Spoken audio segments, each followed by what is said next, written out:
शांति 23 फरवरी 2026 के ईश्वरीय महावाक्य। मुरली का सार। मीठे बच्चे, यह संगम युग है, चढ़ती कला का युग। इसमें सभी का भला होता है, इसलिए कहा जाता चढ़ती कला तेरे भाने सर्व का भला। प्रश्न है, बाबा सभी ब्राह्मण बच्चों को बहुत बहुत बधाइयां देते हैं, क्यों? उत्तर, क्योंकि बाबा कहते तुम मेरे बच्चे मनुष्य से देवता बनते हो। तुम अभी रावण की जंजीरों से छूटते हो। तुम स्वर्ग की रजाई पाते हो, पास विद ऑनर बनते हो। मैं नहीं, इसलिए बाबा तुम्हें बहुत बहुत बधाइयां देते हैं। तुम आत्माएं पतंग हो, तुम्हारी डोर मेरे हाथ में है। मैं तुम्हें स्वर्ग का मालिक बनाता हूं। गीत है, आखिर वह दिन आया आज। ओम शांति। यह अमर कथा कौन सुना रहे हैं? अमर कथा कहो, सत्यनारायण की कथा कहो, वा तीजरी की कथा कहो, तीनों मुख्य हैं। अभी तुम किसके सामने बैठे हो और कौन तुमको सुना रहे हैं? सत्संग तो इसने भी बहुत किए हैं। वहां तो सब मनुष्य देखने में आते हैं, कहेंगे फलाना सन्यासी कथा सुनाते हैं, शिवानंद सुनाते हैं। भारत में तो ढेर सत्संग है, गली गली में सत्संग है। माताएं भी पुस्तक उठाए बैठ सत्संग करती हैं, तो वहां मनुष्य को देखना पड़ता है। लेकिन यहाँ तो वंडरफुल बात है, तुम्हारी बुद्धि में कौन है? परमात्मा।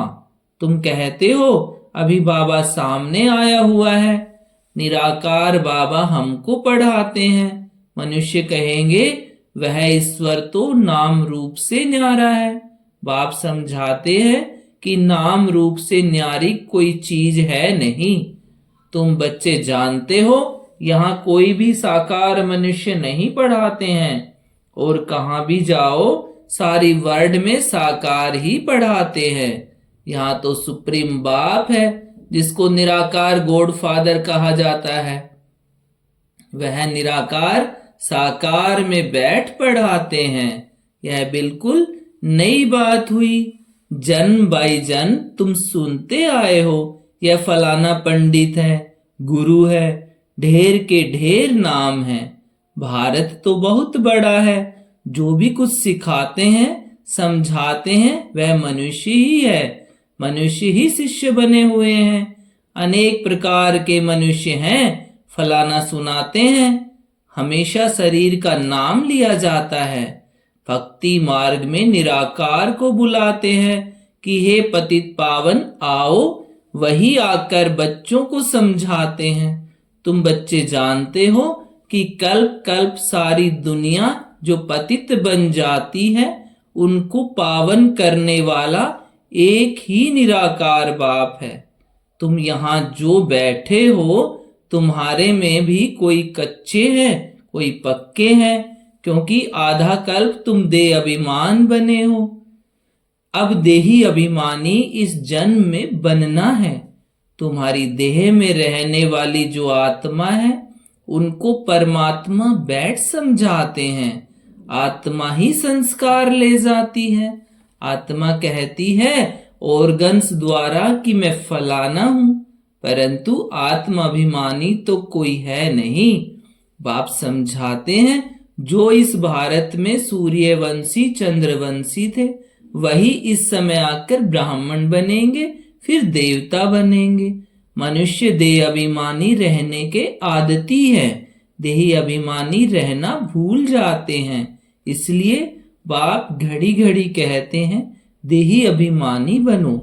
आत्मा ही भिन्न भिन्न चोला लेकर पार्ट बजाती है, यह है उनके ऑर्गन्स। अब बाप बच्चों को कहते हैं मन मना भव। बाकी सिर्फ गीता पढ़ने से कोई राज्य भाग थोड़े ही मिल सकता है। तुमको इस समय त्रिकालदर्शी बनाया जाता है। रात दिन का फर्क हो गया है। बाप समझाते हैं मैं तुमको राजयोग सिखाता हूं। श्री कृष्ण तो सतयुग का प्रिंस है। जो सूर्यवंशी देवताएं थे उनमें कोई ज्ञान नहीं।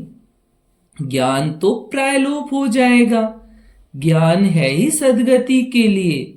सतयुग में दुर्गति में कोई होता ही नहीं। वह है ही सतयुग, अभी है कलयुग। भारत में पहले सूर्यवंशी 8 जन्म, फिर चंद्रवंशी 12 जन्म। यह एक जन्म अभी तुम्हारा सबसे अच्छा जन्म है। तुम हो प्रजापिता ब्रह्मा मुख वंशावली। यह है सर्वोत्तम धर्म। देवता धर्म सर्वोत्तम धर्म नहीं कहेंगे। ब्राह्मण धर्म सबसे ऊंच है। देवताएं तो प्रारब्ध भोगते हैं। आजकल बहुत सोशल वर्कर है। तुम्हारी है रूहानी सर्विस, वह है जिस्मानी सेवा करना। रूहानी सर्विस एक ही बार होती है। आगे यह सोशल वर्कर आदि नहीं थे। राजा रानी राज्य करते थे। सतयुग में देवी देवता थे। तुम ही पूज्य थे, फिर पुजारी बने। लक्ष्मी नारायण द्वापर में जब वाम मार्ग में जाते हैं तो मंदिर बनाते हैं। पहले पहले शिव का बनाते हैं। वह है सर्व का सदगति दाता, तो उनकी जरूर पूजा होनी चाहिए।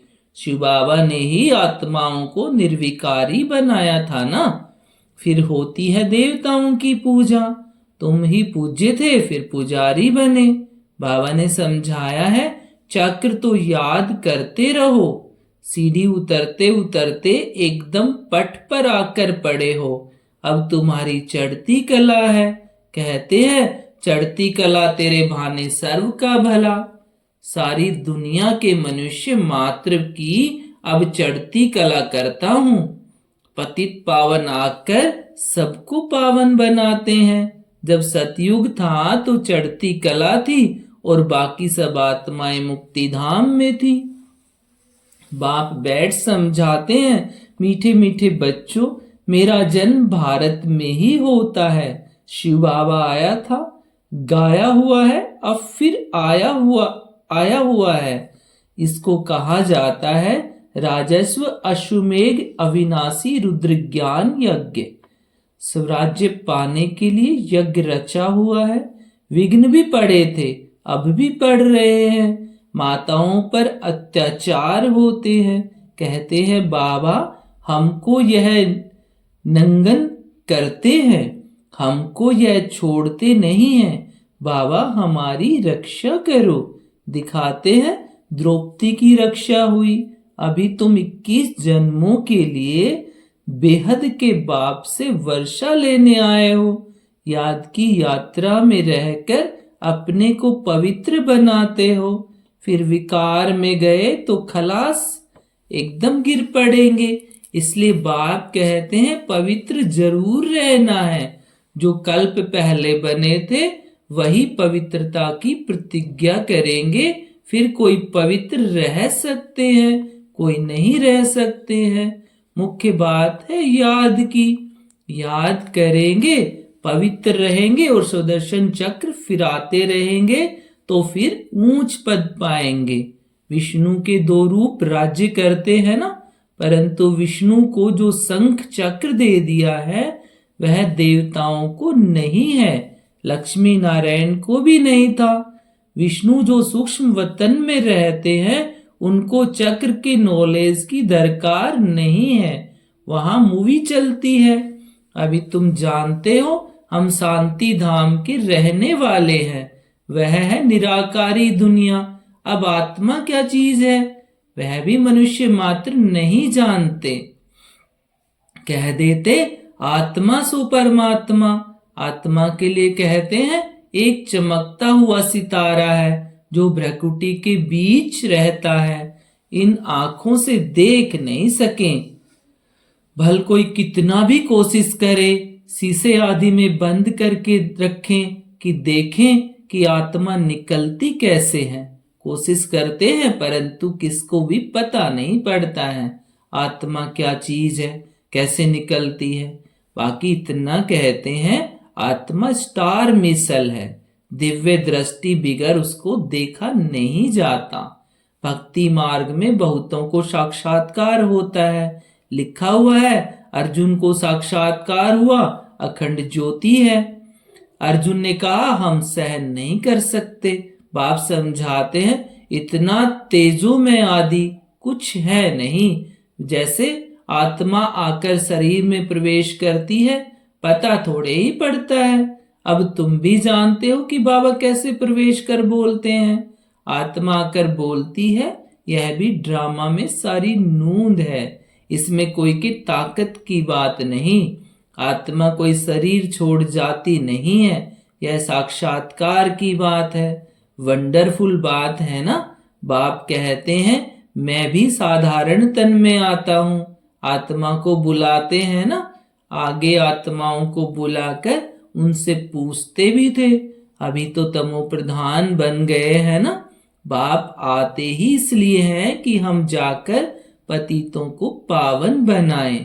कहते भी हैं 84 जन। तो समझना चाहिए कि जो पहले आए हैं उन्होंने ही जरूर 84 जन्म लिए होंगे। वह तो लाखों वर्ष कह देते हैं। अब बाप समझाते हैं तुमको स्वर्ग में भेजा था, तुमने जाकर राज्य किया था। तुम भारतवासियों को स्वर्ग में भेजा था, राजयोग सिखाया था संगम पर। बाप कहते हैं मैं कल्प के संगम युगे आता हूं। गीता में फिर युगे युगे अक्षर लिख दिया है।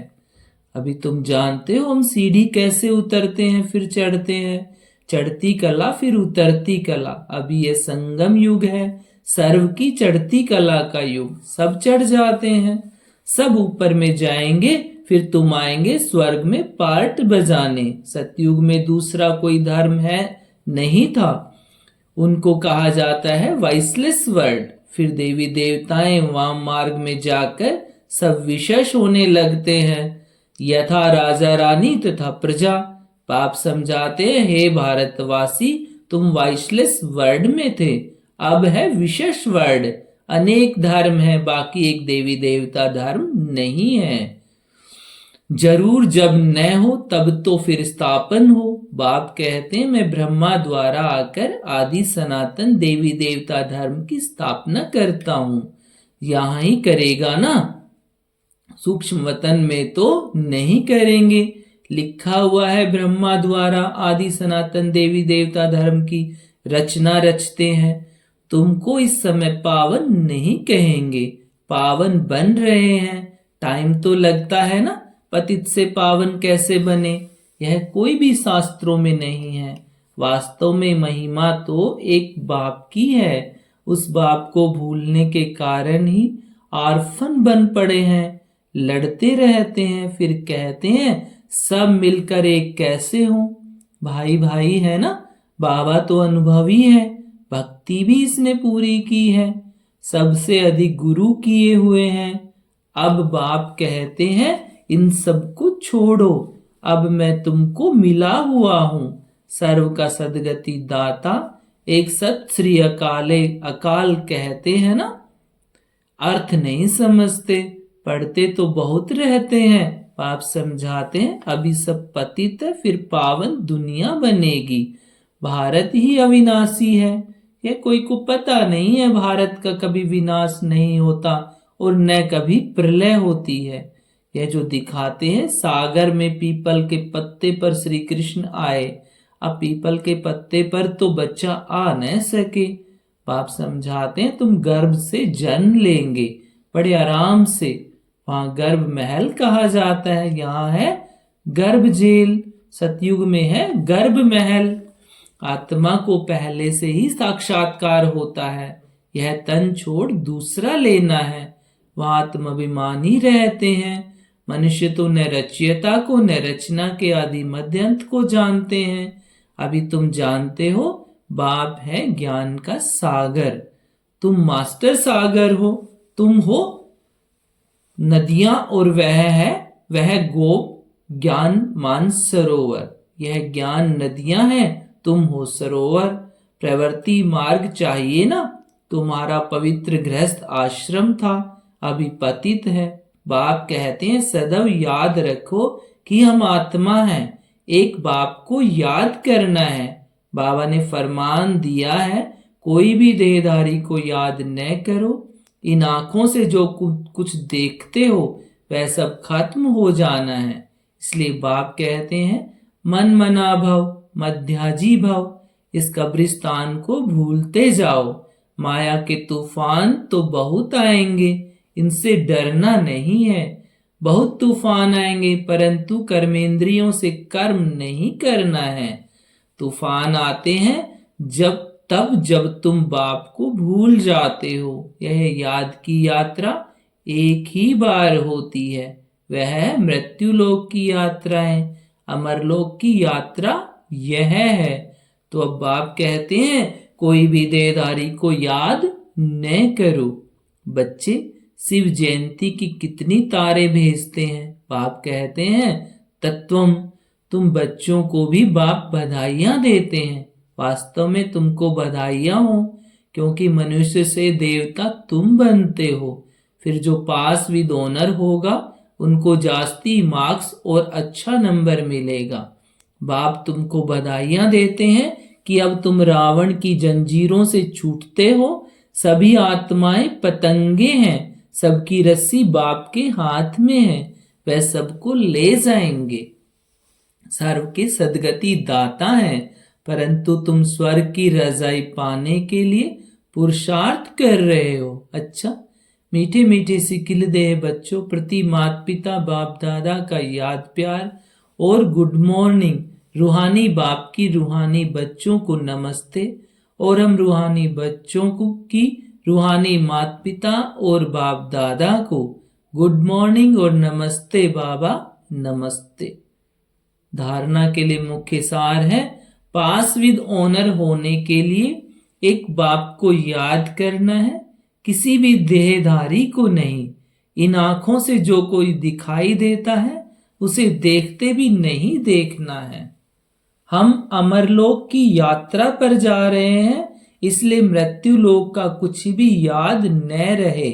इन कर्मेंद्रियों से कोई भी विकर्म न हो, यह ध्यान रखना है।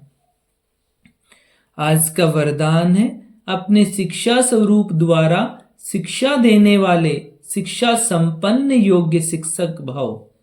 अपने शिक्षा स्वरूप द्वारा शिक्षा देने वाले शिक्षा संपन्न योग्य शिक्षक भव। योग्य शिक्षक उसे कहा जाता है जो अपने शिक्षा स्वरूप द्वारा शिक्षा दे, उसका स्वरूप भी शिक्षा संपन्न होगा। उनका देखना चलना भी किसको शिक्षा देगा। जैसे साकार रूप में कदम कदम हर कर्म शिक्षक के रूप में प्रैक्टिकल में देखा, जिसको दूसरे शब्दों में चरित्र कहते हैं। किसी को वाणी द्वारा शिक्षा देना जो कॉमन बात है, लेकिन सभी अनुभव चाहते हैं तो अपने श्रेष्ठ कर्म श्रेष्ठ संकल्प की शक्ति से अनुभव कराओ। आज का स्लोगन है संकल्पों की सिद्धि प्राप्त करने के लिए आत्मशक्ति की उड़ान भरते चलो। संकल्पों की सिद्धि प्राप्त करने के लिए आत्मशक्ति की उड़ान भरते चलो। ये अव्यक्ति सारे एकता और विश्वास की विशेषता द्वारा सफलता संपन्न बनो। संगठन को एकता के सूत्र में पिरोने के लिए वाणी की शक्ति पर विशेष ध्यान दो। वाणी सदा निर्मल हो, कम बोलो, धीरे बोलो और मीठा बोलो, सम्मानजनक बोल ही बोलो। अभी तक साधारण बोल ज्यादा है, अलौकिक बोल हो, फरिश्तों के बोल हो, हर बोल मधुर हो। अभी इस बात पर अंडरलाइन करो, तब प्रत्यक्षता होगी। ओम शांति।